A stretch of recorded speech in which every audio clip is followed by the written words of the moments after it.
Début des années 50, l'Afrique est encore sous le joug des colons.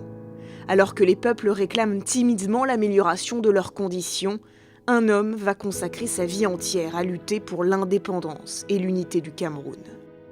L'UPC a demandé à intervenir sur 3 questions. La réunification immédiate du Cameroun, la constitution d'un conseil de gouvernement et d'une assemblée avec des pouvoirs législatifs, et enfin la fixation d'un délai pour l'octroi de l'indépendance au peuple camerounais. Cet homme, Ruben Oumniobé, est l'un des plus importants nationalistes subsahariens. Il aura pourtant laissé peu de traces dans l'histoire. On a tout fait depuis son assassinat, l'administration française d'abord et puis le gouvernement camerounais, pour effacer ses traces et sa mémoire. Pendant au moins 30 ans, les 30 ans qui ont suivi l'indépendance du Cameroun, en fait, il était littéralement interdit de prononcer son nom publiquement au Cameroun. Une bonne partie de ses écrits ont été brûlés. Ça a commencé à changer après la libéralisation politique en 1990. Oumniobé, Roland Moumié, Ernest Ouandié et Abel Kingé ont été réhabilités. Mais il n'y a pas eu de travail, de mémoire, ni une volonté de promouvoir une recherche visant à réhabiliter véritablement cette période et à écrire l'histoire. Ruben Oumniobé, ou la mauvaise conscience de l'État camerounais, est né en 1913 dans un pays sous protectorat allemand à qui les chefs douala de la côte avaient signé en 1884 un traité d'abandon de souveraineté. En 1919, la conférence de Versailles entérine un nouveau partage du pays. La Société des Nations confie la partie orientale à la France et la partie occidentale à l'Angleterre. Situation qui subsistera jusqu'à l'indépendance en 1960, une indépendance que Oumniobé ne verra pas, mais pour laquelle il fut un des plus grands artisans.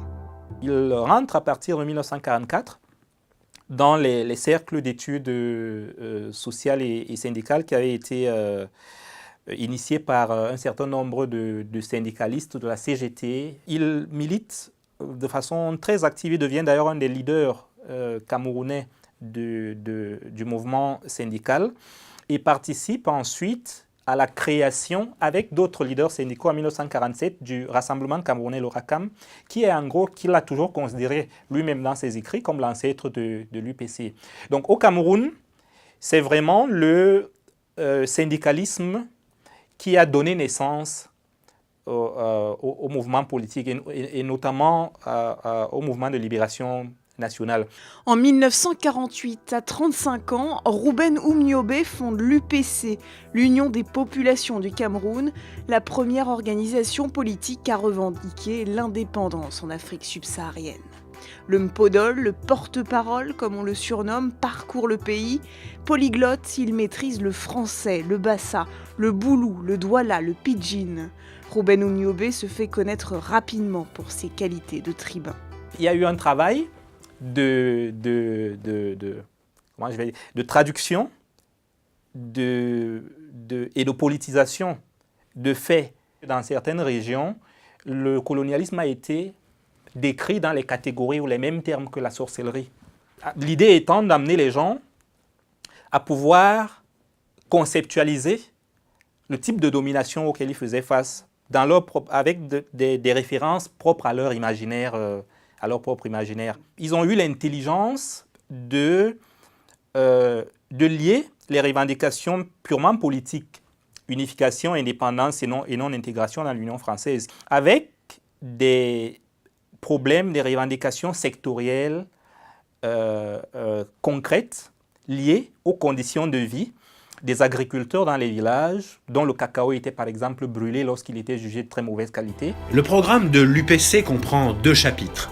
Les revendications particulières intéressant toutes les catégories de population et la grosse question de notre marche vers l'indépendance. Il y a vraiment chez lui une conception de l'indépendance qui n'est pas une indépendance des drapeaux, qui ne consiste pas à faire avec les colons et l'administration, la bureaucratie coloniale, une espèce de haute toi de l'âge, prends ta place.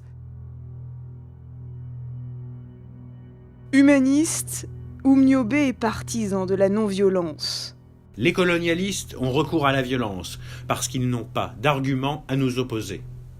Mais en 1955, des émeutes sanglantes secouent le pays. L'UPC est interdite par le gouvernement français qui traque ses membres. L'aile radicale du parti entre en guérilla. Oumniobé faisait régner la terreur. Et à partir de ce moment-là, j'ai décidé de lui faire la guerre et de l'éliminer. Oumniobé devient l'homme à abattre pour l'administration coloniale. Il faudra 1 an pour le localiser. Le 13 septembre 1958, alors que des rumeurs l'avertissent que l'armée est à ses trousses, il change de maquis. Je pense que ce qui s'est passé, c'est que les militaires ont entendu des voix, puisqu'ils se sont approchés tranquillement. Et lorsqu'ils ont aperçu, lorsque Oumé et les autres les ont vus, il était un peu tard, ils sont levés et ont tourné le dos pour s'enfuir et les militaires ont tiré. Il a été abattu de dos, il a été tué lui sur le coup. Il n'y a eu ni sommation ni volonté de l'arrêter vivant. Il faut préciser qu'il n'était pas armé.